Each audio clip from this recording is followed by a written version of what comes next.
ফাইজলামি শুরু কর সারা দেশব্যাপী ফাইজলামি শুরু করে দিয়েছে একেবারে নির্মমভাবে, অহেতুকভাবে। এই যে অসহায় মানুষগুলোকে, ছাত্র পড়তে গিয়েছে, বাবা মার স্বপ্ন লালন করা ছাত্র, ছেলেটা ইঞ্জিনিয়ার হবে, ছেলেটা মেডিকেল সায়েন্সের পরে বড় একজন ডক্টর হবে, পিটায় মেরে ফেলে দিল তাকে। এত বড় সাহস! আর আমরা কিছুই বলতে পারলাম না, কিছু করলাম না। কি একটা অবস্থা চলছে! এগুলো যখন চলতে থাকবে একটা কওমের মধ্যে, আপনার মনে হয় যে আল্লাহর পক্ষ থেকে রহমত নেমে আসবে?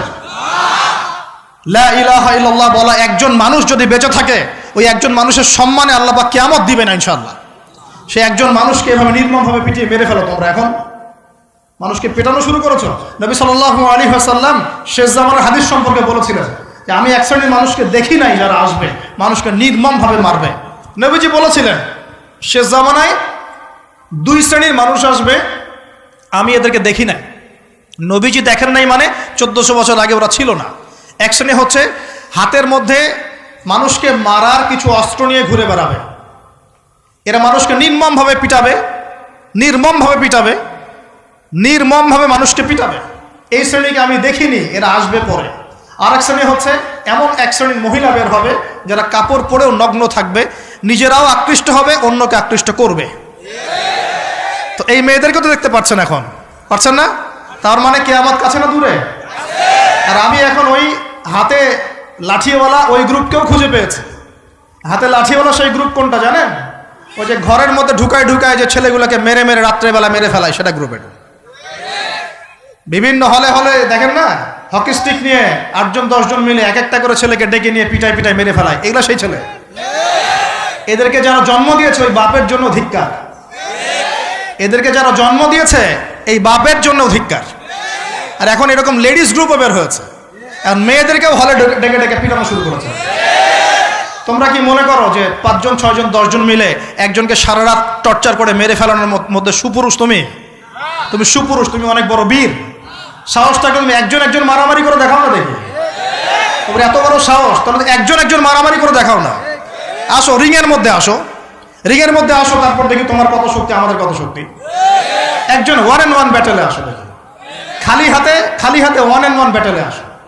8জন 10জন মিলে একটা বুয়েটের ছেলে, একটা মেডিকেলের ছেলে, একটা অমুকের ছেলে, তমুকের ছেলে, বাবা মায়ের স্বপ্ন লালন করা ছেলেগুলোকে ঘরের মধ্যে ঢুকাবা, সারা রাত পিটায় মেরে ফেলবা, এটাকে তোমরা সাফল্য মনে করো, বীরত্ব মনে করো? এই ছেলেগুলোকে জন্ম দিয়েছে যে পিতা মাতায়, এদের জন্য ধিক্কার আমার পক্ষ থেকে। আপনারা এইসব সন্তান জন্ম দিতে গেলেন কেন? খিদির আলাইহিস সালাম বেঁচে থাকলে ছোটবেলায় মেরে ফেলতো এদেরকে। ওই যে খিদির আলাইহিস সালাম ছোটবেলায় একটা বাচ্চাকে মেরে ফেলছিলেন না? মুসা আলাইহিস সালাম বলেছিলেন যে একটা বাচ্চাকে কেন মেরে ফেললেন? তখন খিদির আলাইহিস সালাম বলেছিলেন এই ছেলেটা যদি বড় হলে অনেক বড় কাফের হবে। আল্লাহ আগে জানিয়ে দিয়েছেন, এই জন্য আগে মেরে দিয়েছে। এই বাচ্চাগুলোকে নিতে গেলেন কেন? কোন রকম লজ্জাবোধও নাই, চক্ষু লজ্জা নাই। এরপর যখন আইন শৃঙ্খলা বাহিনী এদেরকে অ্যারেস্ট করে নিয়ে যায়, বীরের মতো হাসতে হাসতে চলে যায়। ও জানে যে আমার কোনো সমস্যা হবে না, ফাঁক ফোকর দিয়ে বেরিয়ে চলে আসবে। তোমরা এগুলোকে বীরত্ব মনে করো, সুপুরুষ হয়ে গেছো তোমরা। এতই যদি ক্ষমতা থাকে, সাহস থাকে, তো একজন মারামারি করো না কেন? 1-on-1 ব্যাটেল আসো, তারপর দেখো কে জিতে কে হারে। 10জন মিলে একজনকে পিটাবা, মনে করছো খুব বড় বীর হয়ে গেছো। এখন 10টা মেয়ে মিলে একটা মেয়েকেও পিটাচ্ছে, সুবহানাল্লাহ। তা আবার ইসলামিক বিশ্ববিদ্যালয়ের মধ্যে। এই বিশ্ববিদ্যালয়ের নাম ইসলামিক কে দিল? এটা ইসলাম? একটা মেয়েকে আপনি ঘরের মধ্যে ঢুকায় সারা রাত পিটাবেন, মেয়েটা কাঁদতে বলছে আমার পায়জামা পর্যন্ত খুলে ফেলেছে টান দিয়ে। আরে তোর মায়ের পায়জামাকে খুলে ফেললে তোর কেমন লাগবে? তোর বোনের পায়জামাকে খুলে ফেললে তোর কেমন লাগবে? কোন সাহসে তুই একটা মেয়ের পায়জামায় হাত দিস? এত বড় সাহস! আর এদেরকে আমরা তোলা করে মানুষ করি। আইন শৃঙ্খলা বাহিনী আপনারা কি করেন? ইনস্ট্যান্ট কোর্ট বসে ফাঁসি দিয়ে দিবেন এদেরকে। আল্লাহর কসম করে বলছি, যদি কোনোদিন এরকম ক্ষমতা আমাদের কাছে আসতো, দিন বিচার করে দেখিয়ে দিতাম ইনশাআল্লাহ। ফাইজলামি শুরু কর সারা দেশব্যাপী। যারা এখন বিপদগামী ছিলেন আমরা মনে করতাম তারাই এখন হেদায়েতের দিকে আসছেন, আর আমরা এখন মুসলিম ঘরে জন্মগ্রহণ করে নামাজ ছেড়ে দিচ্ছি, কুরআন পড়া ছেড়ে দিচ্ছি। এটা কি ধরনের কথা? আমার পরিবারের মা বোনরা কিভাবে বেপরদায় বাইরে যায়? আমার পরিবারের কর্তা আমি কেমন করে আমার পরিবারের স্ত্রী সন্তান মেয়েরা বাইরে বেপরদায় যাবে? কিভাবে যাবে? আমি তো পরিবারের কর্তা, আমি পরিবারের স্বামী, আমার স্ত্রী কেমন করে বেপরদায় বাইরে যাবে? আমার ছেলে কেন নামাজ পড়বে না? নামাজ না পড়ে সে ভাত খাবে কিভাবে? নামাজ না পড়ে আমার পরিবারে আমার ছেলে ভাত খাবে কিভাবে? আমার মেয়ে কেমন করে ভাত খাবে?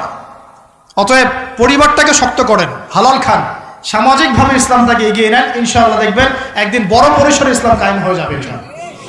আর আমরা কারোর জন্য বদদোয়া করব না, আমরা দোয়া করব আল্লাহ পাক যেন ঊর্ধ্বতন কর্তৃপক্ষ সবাইকে হেদায়েত দান করেন এবং অন্যায়ের বিরুদ্ধে দাঁড়ানোর তৌফিক দান করেন এবং তাদের হাতে হলেও আল্লাহ পাক যেন ন্যায় প্রতিষ্ঠা করার তৌফিক দান করেন।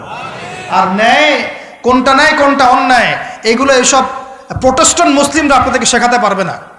যারা ইসলাম, কোরআন, সুন্নাহ, সমকালীন বিশ্ব ইতিহাস, অর্থনীতি, সংস্কৃতি, দেশীয় কালচার সব সম্পর্কে জ্ঞান রাখে, এই মানুষরা আপনাকে বলতে পারবে কোনটা সত্য, কোনটা মিথ্যা, কোনটা হক, কোনটা বাতিল।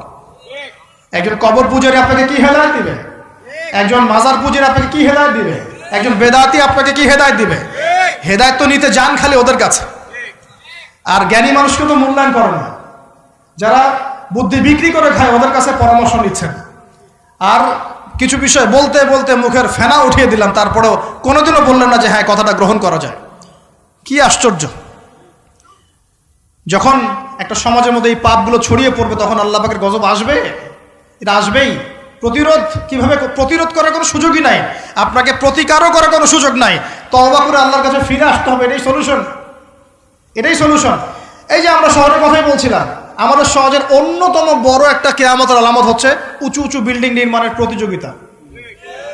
নবীজি জীবনের শেষের দিকে যে হাদিসগুলো বলেছেন, শেষের দিকে, তার মধ্যে কিয়ামতের বড় দুইটা আলামত বলেছেন। তার মধ্যে একটা হচ্ছে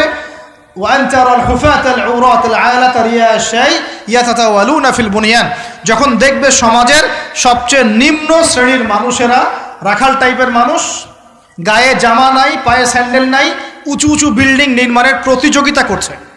ধনীরা বিল্ডিং নির্মাণ করবে এমনটা নবীজি বলেন নাই। নবীজি বলছেন গরিব, ফকির, মিসকিন, গায়ে কাপড় নাই, স্যান্ডেল নাই, এরা বিল্ডিং নির্মাণ করবে না, প্রতিযোগিতা করবে একে অপরের সাথে। এখনকার আরব বিশ্বটার জাজল্যমান দৃষ্টান্ত, এখনকার আরব বিশ্বটার জাজল্যমান দৃষ্টান্ত। অনেক সলফে সালেহিন বলেছেন যে এই হাদিস থেকে আরবদেরকে ইশারা করা হয়েছে। এটা আমাদের ঢাকার মধ্যে চলে আসছে। আজকালকে যার এক জায়গা টাকা পয়সা ছিল না, আজকে 10 তলা 20 তলা ফ্ল্যাটের মালিক। কিভাবে সম্ভব? সুদের মধ্য দিয়ে সম্ভব, দুর্নীতির মধ্য দিয়ে সম্ভব, কালো টাকার মধ্য দিয়ে সম্ভব, অন্যের সম্পদ অন্যায়ভাবে হস্তক্ষেপ করার মধ্য দিয়ে সম্ভব। আর মাশাআল্লাহ, যার একটা 5-10 তলা বাড়ি আছে আমাদের শহরে, অন্য মানুষকে মানুষই মনে করে না। ভাড়াটিয়াকে মনে করে যে তেলাপোকা, ককরোচ, ছিছি করে তাড়াচ্ছে। কত যে শর্ত! কোনো কোনো সময় এমনও হয়েছে মানে বাড়ি ভাড়া চাইতে গিয়ে যে বেইজ্জত হতে হয়েছে, মনে হলো যে বাড়ি ভাড়া চাইতে গিয়ে মানে নিজের সম্মান নিজে নষ্ট করে ফেললাম আর কি। সুবহানাল্লাহ।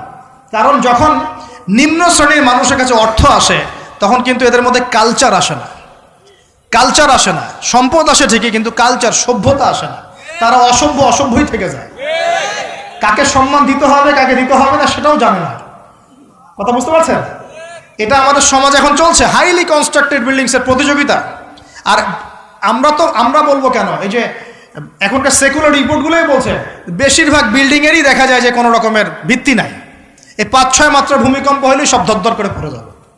আরও এই যে অহংকার, আমি একটা ফ্ল্যাটের মালিক। ঢাকা শহরে মনে হচ্ছে যেন পরিচয়ের মানদণ্ড হচ্ছে এটাই। জিজ্ঞাসা যদি করেন যে ভাই আপনার নাম কি করেন, বলবে ওই যে ফ্ল্যাটটা দেখছেন 10 তলা, ওইটা আমার। ভাবখানা এমন যে এটাই তার পরিচয়ের মানদণ্ড। সে কি করে, তার শিক্ষাগত যোগ্যতা কি, কোন প্রফেশন, এগুলো বড় কথা নয়। ওই যে ফ্ল্যাটটা দেখছেন 6 তলা, ওইটা আমার। অনেকে এসে পরিচয় দেয়, আমি অমুক পার্টির অমুক, আমি অমুক পার্টির তমুক, আমি অমুকের সাধারণ সম্পাদক, আমি অমুকের সভাপতি। এগুলো পরিচয়, এগুলোই মানুষের পরিচয়। আমি অমুক দল করি, তমুক দল করি। পরিচয় কি তোমার? তুমি কি এই পরিচয় দিয়ে কাল কিয়ামতের মাঠে আল্লাহর সামনে দাঁড়াবা? তোমার পরিচয়টা কি? পরিচয় হচ্ছে তোমার শিক্ষাগত যোগ্যতা কি, তুমি সমাজকে কতটুকু সার্ভ করতেছো, তোমার ইলমি যোগ্যতা কি, তুমি 5 ওয়াক্ত নামাজ পড়ো কিনা, তুমি ইসলামপন্থী কিনা, তোমার সুন্নত আছে কিনা, তুমি দিনের জন্য কি করো, এগুলো তোমার পরিচয়। আল্লাহ রাব্বুল আলামিন আমাদের কথাগুলো বোঝার তৌফিক দান করুন। আমাদের সমাজে হাইলি কনস্ট্রাক্টেড বিল্ডিংসের এগুলো প্রতিযোগিতা চলছে। দেখেন, বিল্ডিং নির্মাণ করা পাপের কিছু নয়, কিন্তু এগুলোর মধ্য দিয়ে অহংকার করাটাই পাপের। আর অহংকার করলে আল্লাহ পাক এগুলোকে ধসিয়ে দিতে সময় নেবেন না। আল্লাহ পাক আমাদেরকে বোঝার তৌফিক দান করুন। আমাদের সমাজে রন্ধে রন্ধে এগুলো চলছে। আমানতের খেয়ানত, অবিশ্বাস, সুদ চলছে, জেনা চলছে, ফ্ল্যাটে ফ্ল্যাটে জেনা চলছে, ফ্ল্যাটে ফ্ল্যাটে জেনা। আর জেনা মানে শুধু শারীরিক ইলিগেল ফিজিক্যাল রিলেশনশিপই নয়, জেনার মধ্যে চোখের জেনা আছে, কথার জেনা আছে, চলাফেরার জেনা আছে। নবীজি বলেছেন শেষ জামানায় এক শ্রেণী মেয়ে আসবে যারা পুরুষের কাপড় পরে ঘুরবে। এটা দেখার জন্য আপনি ঢাকার শপিং মলে চলে যান, শপিং মলে যান, কিয়ামত দেখতে পারবেন। কিয়ামত কাকে বলে? কিয়ামত কাকে বলে? কেউ কেউ দেখা যায় সুন্দর সুন্দর বোরখা বানিয়ে নিয়েছে, যে বোরখাগুলো পরেও তার মানে শরীরের কাঠামো স্পষ্ট বোঝা যাচ্ছে। এখানে আপনি কাকে দায়ী করবেন, কাকে দোষ দিবেন? অবৈধ সম্পর্ক, অবৈধ সম্পর্ক ঢাকা শহরে রন্ধ্রে রন্ধ্রে ঢুকে গেছে। অবৈধ সম্পর্ক, টিনেজ 8-10 বছর, ক্লাস 8-এ পড়ে, ক্লাস 9-এ পড়ে, 10-এ পড়ে, এদের মধ্যে ইলিগাল সম্পর্ক চলছে। ইউনিভার্সিটিতে পড়ে, স্কুল কলেজ পাশ করে বিশ্ববিদ্যালয়ে গিয়েছে, ব্যাস ও মনে হয় যে একেবারে পাখা ওর গজায় গেছে, যা ইচ্ছা তাই করতে পারে। মেয়েকে দিয়েছেন একটা স্মার্টফোন, ব্যাস নষ্ট হয়ে গেছে। ছেলেকে দিয়েছেন একটা বাইক, ও দেখ মাদকের আসরে বসে আছে। কি একটা অবস্থা! এই যুব সমাজ কি আগামী দিনে ইসলামের পতাকা বহন করবে? এই যুব সমাজকে দিয়ে ইসলামের বিজয় লাভ হবে? নাকি আমাদের একটা ঈমান দীপ্ত যুব সমাজ দরকার? কোনটা? আল্লাহ পাক আমাদের সবাইকে আল্লাহর পক্ষ থেকে ঈমান দান করুন। আর আমি আর লম্বা করতে থাকলে সারা রাত যাবে গা। আমি আপনাকে গুছায় নিয়ে এসে শেষ করে দিচ্ছি যে এর পাশাপাশি কোন কোন পাপ ছিল, যে পাপগুলোর কারণে আল্লাহ পাক এই গজবগুলো দিয়েছিলেন, এবং এই ঢাকা শহর সহ এই বড় বড় শহরগুলা এই পাপের মধ্যে আছে কি না আপনি নিজেই যাচাই করবেন। যাচাই কে করবে? আপনি যাচাই করবেন, আমি যাচাই করব না। 1 নম্বর শিরকের পাপ আছে না নাই? কুফরির পাপ 2 আছে না নাই? আমানত উঠে যাওয়া আছে না নাই? আমানত উঠে যায় নাই? কোন জায়গায় আমানত আছে? কেউ বলছে যে আমি জনগণের কল্যাণে নিজেকে নিয়োজিত করেছি, উপর থেকে হাতি আসলে ও খাইতে খাইতে খাইতে মাছি বানায় দেয়, তাই না? এগুলো একটা বাজেট আসছে 1 কোটি টাকার, দেখবেন আস্তে আস্তে আস্তে 10 লাখ টাকায় নেমে আসছে, শেষ না? এ খাবে 10, ও খাবে 5, এ খাবে 5 করতে করতে করতে জনগণ খাবে 10। তা আমানত উঠে যায় নাই সমাজ থেকে? 3 নম্বর আমানত উঠে যাবে। 4 বিশ্বাস উঠে যাবে। বিশ্বাস উঠে গেছে না? বাবাও ছেলেকে বিশ্বাস করতে পারে না, এখন স্বামী স্ত্রীকে বিশ্বাস করতে পারে। মনে রাখবেন, একটা সমাজে যদি বিশ্বাস না থাকে একের প্রতি অন্যের, এই সমাজের মধ্যে কখনো শান্তি আসবে না। আসবে? আসবে না। আপনি পরিবারে শান্তি পাবেন না, সমাজ তো পর দূরের কথা। এবার আসেন 5 নম্বর হচ্ছে মাপে কম দেওয়া। মাপে কি ভাই? এই মাপে কম দেওয়াটা আমাদের সমাজে পাপের মধ্যে নাই? ব্যবসায়ী যারা আছেন সতর্ক হয়ে যান। আপনি যদি মাপে কম দেন, এই পুরো রিজিক আপনার জন্য হারাম হয়ে যাবে। আল্লাহ পাক বলেছেন এই মাপে কম দেয়া হারাম রিজিক খেয়ে ইবাদত করলে ইবাদত কবুল হবে না। পৃথিবীতে সর্বপ্রথম কওমে মাদিয়ানকে ভূমিকম্প দিয়ে ধ্বংস করে দেওয়া হয়েছিল। তাদের প্রধান অপরাধ ছিল মাপে কম দেওয়া, যেটা আমাদের মধ্যে ছড়িয়ে পড়েছে। মাপে কম দিচ্ছি আমরা।